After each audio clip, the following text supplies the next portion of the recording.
This stuff is the decider of a good or a terrible race. I'm not sure why I did that. It's something we really take for granted, but all of us lose it in varying amounts. And it's these individual differences, which I'm going to show you how to calculate yourself during this video, that can often be the reason why you fade during a long run or a race. Sweat. Get it wrong in one direction and you're the runner who cramps up, suddenly can't hold pace in the heat and just blames it on a bad day. Get it wrong the other way, drink far too much without replacing sodium, and you're actually in real danger. Both of those are two extremes at opposite ends of the spectrum. And both of them are caused by just not knowing your numbers. Because we often think about sweat as just one data point. We sweat, we must hydrate more. But it's actually two data points, not one. And the variation amongst both of those is massive. More on that later. It's gonna be a sweaty one.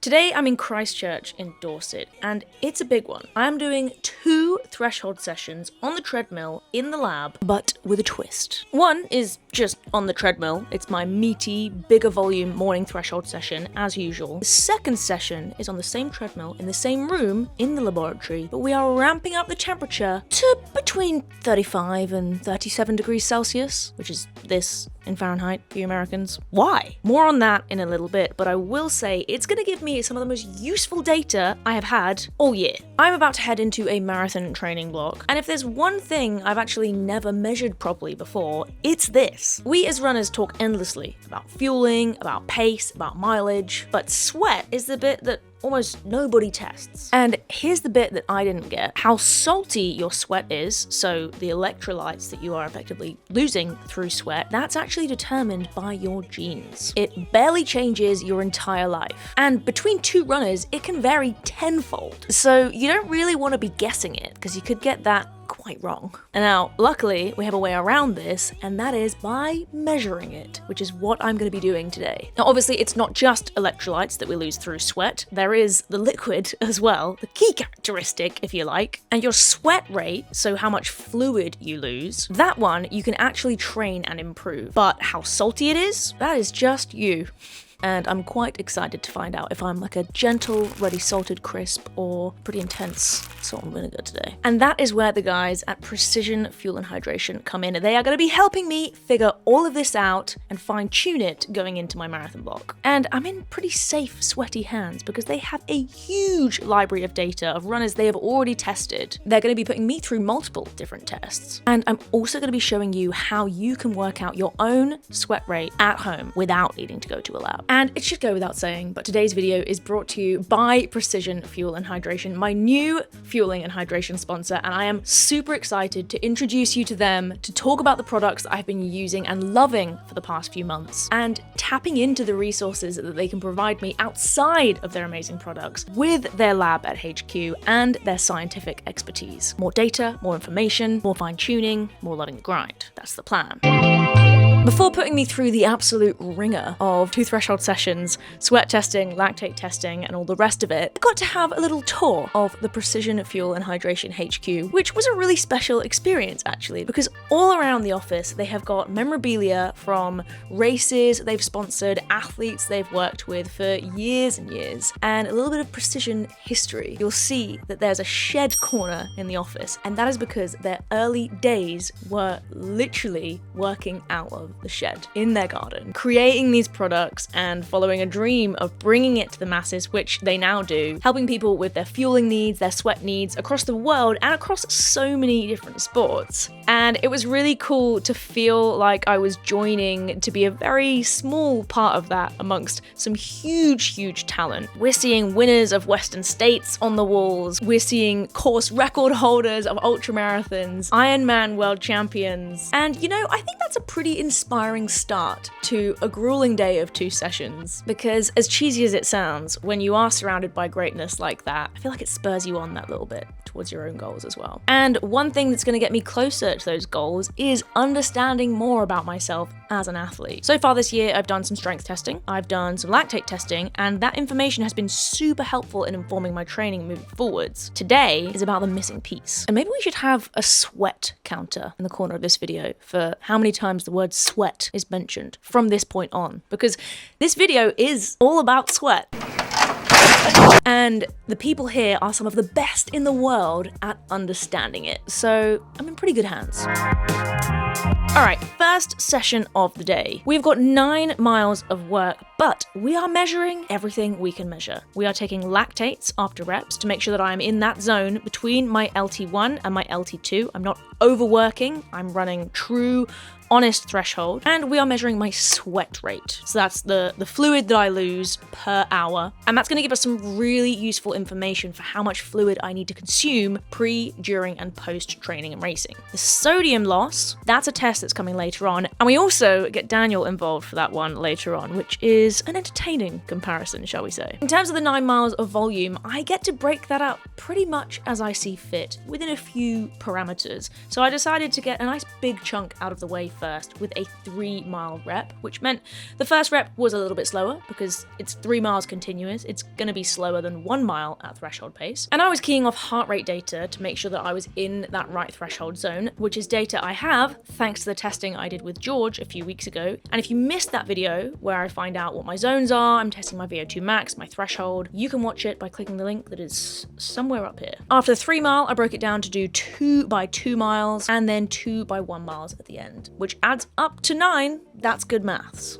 Boom! And I was pretty pleased with myself because all of my lactate measures, the blood samples that Tash was taking after each rep, were in the right place. Nothing exceeded 2.0 millimoles of blood lactate. That means that I am judging my feel and applying those heart rates pretty effectively. And it's really nice to get those blood readings from time to time because it just helps you triangulate the data measures that you're using in real time and trust that you're in the right place. So there are really 2 things going on whilst you sweat. The first is how much you sweat, your sweat rate, and that basically boils down to how much fluid you're losing every hour. So that's the one that tells you how much you need to drink. The second is how salty that sweat is, how much sodium is coming out of your skin with that water. That's the one that decides how strong your drink needs to be with those electrolytes. And that's not the flavor strength, that's the sodium strength. Don't get confused. So 2 people can drink the same amount of fluid, but if I'm losing way more salt than you, my drink needs to be stronger than yours. Get that bit wrong, and it doesn't matter how much you drink, you're still running low on the one thing your body actually needs. And these electrolytes are really crucial for muscle function here. That's not performance and running a PB, it's just basic functioning. And the interesting thing is, those 2 numbers are completely separate. You can barely sweat much liquid at all, but lose a ton of salt, or sweat buckets of really, really watery water. You're still going to lose some salt in there, but it might be lower than someone who sweats a little bit less than you. Therefore, drinking water only fixes half the problem. I'm really happy with that. 9 miles worth of threshold work on the treadmill in exactly the right zone, confirmed by the lactate measures, and we're going to have some sweat data to play with very soon. First session done, how are you feeling? Business as usual. Business as usual. Yeah. Sweaty? Yeah, not really. Just a bit of a sula. I'll zoom in on that. Time for a little intermission and a new segment that I'm calling Newlyweds Salty Edition. Let's find out whose salt is sweatier. Nope, got that the wrong way around. Let's find out whose sweat is the saltiest. This is a inducer that's going to put a very mild electrical current into this red electrode on your forearm. The black one's there sort of just as a grounding agent. Underneath we've got a couple of gel-like chemical discs. The chemical is called pilocarpine. The combined effect of the inducer and the chemical is to make that tiny patch underneath the electrode sweat as if you're exercising. So we can measure the conductivity of sodium in that sample by putting a little coiled up tube, a little collector on top of it, and run it through our machine. So it's a super simple way of measuring sweat sodium concentration without actually getting you hot and sweaty. This is genuinely one of the most useful bits of data that I have been yet to obtain. I'm actually kind of shocked that I haven't sought out or obtained this data point until now, several marathons deep into my career. And my results might offer a clue as to why I've not really needed that information, why I've kind of gotten away with it, luckily. Once you know this number, you are no longer guessing the electrolyte levels that need to be in your drinks. You just know the exact strength math for you. So my number came back at 655 milligrams of sodium per litre. To put that into context, this scale shows us the lowest and the highest that we've ever tested. It actually doesn't show the exact lowest because it's about 200, so it's down here, milligrams per litre, and the highest that we've ever seen is 2400. So massive amount of variation in that. Generally the average from, I think it's like 33,000 tests that we've done, is 990, so it just sits below 1,000. So in terms of our normal recommendations for someone that doesn't have access to a sweat test or doesn't have time to get one done, we say like aim for the average that we see, because for most people, it should be sufficient, you know. For you, for example, it could be a tiny bit too much, but it wouldn't be detrimental to you or your performance. You might just think like, I want some plain water now. Like that's your body's response to balancing it. For someone up here who's been aiming for 1,000, they'll probably know like, I'm still getting muscle cramps, or I'm craving chips or a packet of crisps or something after a hard session. Could be that they're just underdoing sodium slightly. For you, this means that you could use the pH 1000 and the pH 500 somewhat interchangeably, or alternatively, and the easier one I'd suggest is halving the 1500 tablet. Because it's in the middle. So like half a tablet in 500 ml would give you about 750 milligrams per litre. And that's roughly where I am. Yeah, you're at 655. That difference of 90 to 100 is not significant at all. Basically, I lose a fair amount of salt when I sweat. Daniel's came back at 921 milligrams of sodium per litre, roughly a third more than me, and that is pretty much bang in line with the average that Precision have from their data set, which is based on thousands of runners who they have tested. So even though we live in the same house, trained in similar weather conditions. I mean, if we're being honest, Daniel doesn't really train, but we'll say he does. How rude! Our numbers are worlds apart, and that is because we have different DNA, which is a good thing really, because it would be really awkward if it was the same. As in, the same DNA, because then we'd be related and we just got married. Anyway, digging myself a hole I don't need to dig.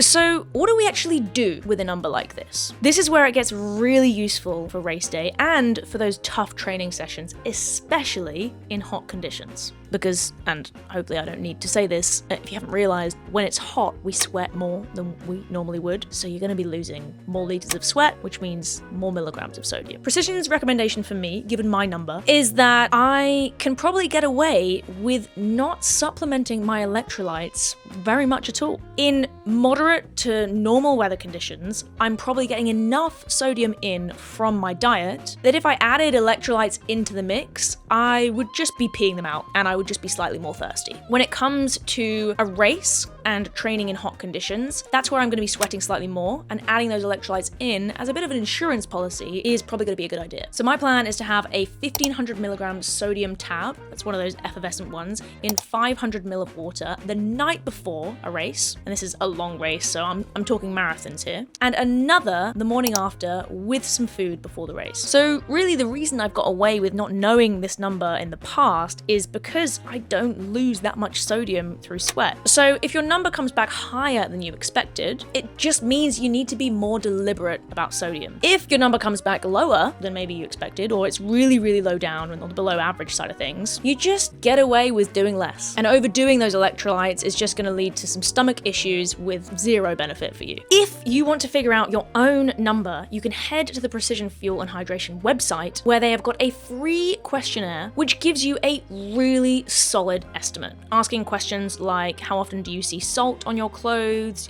how sweaty are your clothes after running. There's a sliding scale so that you can score things based on where you normally land, and it'll give you a good ballpark to start from. If you like the full test like I had today, which as you've seen is really easy, all you gotta do is sit down and have the pad applied to your arm and wait for the fluid to fill up, you can do that as well. So just get in touch with Precision, and they've got sweat test centres up and down the country. You don't need to come to Dorset to get that done. And whilst we're talking about testing, you can also test your fluid loss at home really, really easily. I'm getting that done across 2 different sessions today to compare what it's like in normal conditions versus in the heat. And there's a really low-tech way of testing this at home. It's the same way that I'm testing it in the lab today with Tash. You just need to weigh yourself completely butt naked before your run, so that you're not weighing yourself with your clothes on that afterwards will probably be holding some of that sweat. Note down that number. Track any fluid that you consume on that run if you are consuming fluid on that run. Unfortunately, if you go to the toilet, we also need to track that fluid, so try not to. I managed to get by without going to the toilet for a wee during either of these sessions. Go out for your run. Ideally, it's an hour or slightly longer, and then you're just going to weigh yourself butt naked again afterwards. And that difference in weight, accounting for any fluid that you've taken in, that is going to give you your fluid loss. If you've gone for a run for an hour, what's really nice is it will give you your fluid loss per hour. If you've gone for slightly longer, then you have to do some maths to help you figure that out. But I find that AI is great at helping with that if you are not mathematically inclined. So after a bite to eat, I got to do my second session of the day. What a treat. These guys really were looking after me. And the second session of the day, as I mentioned earlier on, is in the heat chamber. Same room and same treadmill as earlier on, but we are cranking the heat up for this second threshold session. Tash set the temperature to be a constant between 35 and 37 degrees Celsius, so pretty toasty. Not a temperature that I would usually willingly run in. I would go much earlier in the day if it's going to be that hot, because that is extremely unpleasant and not great for the body. But it's going to be really interesting to compare my sweat rate in normal conditions to my sweat rate in hot conditions. We can compare those two numbers to see how efficient my body is at cooling me down. Do I produce more sweat in those hot conditions to help keep myself cool? Does that therefore mean that I need to consume more fluids in hot conditions? Probably yes. And we can also measure my core temperature using the core sensor, which we clipped onto my heart rate monitor. And that's going to give us a good idea of how efficient my body is at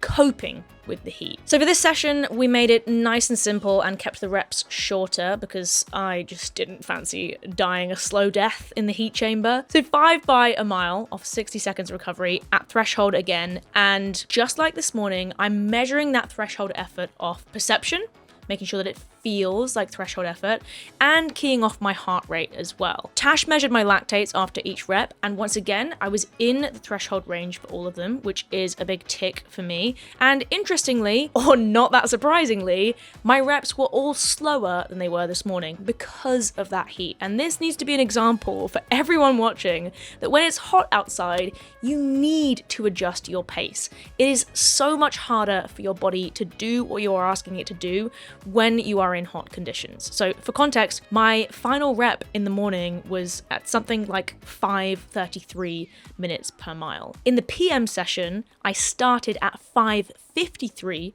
minutes per mile, and I actually got slightly slower into the session as I started to feel that heat exertion and had to adjust to make sure that I was staying in the right range. And despite the lactates coming back all in range and feeling like I was in that threshold zone, the one data point that did change is my heart rate crept slightly above where I'd usually let it go. I let that happen because I was in the lab and I knew that I was going to get lactate measures taken after each rep, so I was intrigued to see what they would come back at. When I had my zones testing done, I found out that 170 beats per minute is effectively my LT2. So going above that means that I am working outside of my threshold range.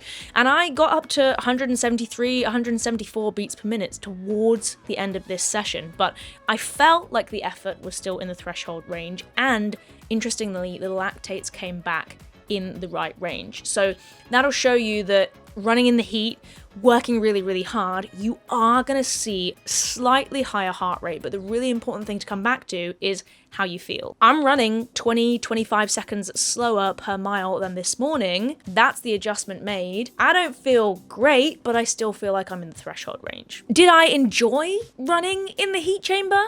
I enjoyed the process of getting this data and testing my sweat rate in the heat, seeing those lactate numbers, and I'm a bit of a data nerd, so it's interesting to see all of that play out, but I don't think anyone really enjoys running in those temperatures. It was very sweaty, very muggy, very just gross, really. Can you compare what I lost, like AM and PM, or is it? Yeah, this morning, given that you did a very similar session, obviously working a bit harder in the heat than you were in the cool conditions. And so this morning you lost about 0.8 litres of fluid per hour in about an hour and 40. So it was a bit more total loss. This afternoon you lost closer to a litre an hour. So somewhat increased sweat rate. You know, I reckon it would probably be higher if we did like an hour of continuous running as opposed to on and off reps, because you're getting some recovery within that. Yeah. But your core temperature actually stayed pretty stable. You didn't go above 39.2, so you managed the conditions pretty well, given that you're running, you know, only 5 seconds slower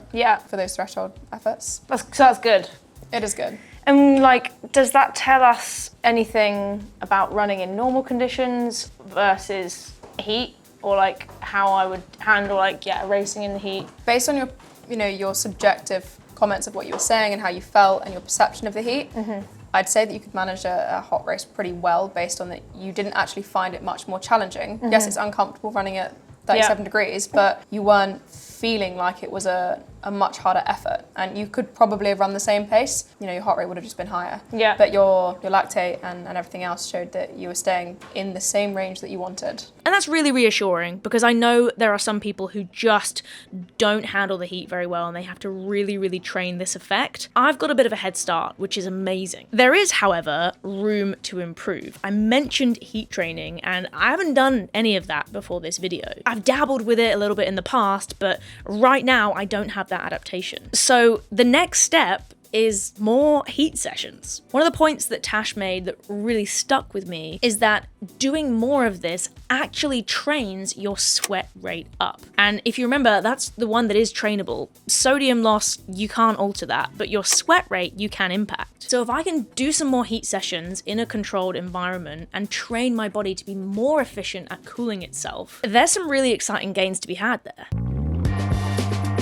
So, pulling together everything I've gotten from today, my sweat rate was lifted by roughly 17% to 0.97 litres per hour, a much higher physiological cost for an almost identical effort in that evening session in the heat in comparison to the morning session. So comparing those two conditions, I need to be consuming 17% more fluid in 35 degrees than I do in 20. My fluid deficit, which we're calculating with those body mass measures based on the fluid that's coming in and the sweat that's going out, that nearly doubled in the PM session in comparison to the morning session. So after this afternoon session, I am pretty dehydrated. And my sweat sodium concentration, that is the one that never changes, 655 milligrams per litre of fluid lost. That means that after a session like this, for replenishing that fluid and sodium lost, unless I'm having a pretty salty meal with a lot of fluid, I can half one of these, that's the 1500 tab, in 500 ml of water, and that will give me 750 milligrams of sodium. And these are the same tabs that I'm going to be having one full tab in the night before a race and the morning of. I think what I'm most excited about from today and from all this information that I have gained about myself as an athlete is training this properly and working with precision on heat adaptation in the future in a concerted heat training block, which we are already plotting, by the way, and actually tracking whether those numbers shift, whether I become more efficient at cooling myself down, and whether I get some of those pretty cheap gains that you can get that are similar to going to altitude with your blood plasma volume adjusting for that heat. That is definitely a video in itself, and I will bring that to you in the future when we get down to this heat training work. I've got to go to altitude first, so it's going to have to wait, but it's going to be pretty exciting when we get there. And to be honest, if I were you, this is probably a pretty good time to subscribe if you want to see that all happen. Just a thought. Head over to the Precision Fuel and Hydration website if you want to fill out that questionnaire and get a good idea of your sodium loss, or if you want to come into one of their sweat labs for the test itself. I'm going to go for a sweaty run, and as always, love the sweaty grind.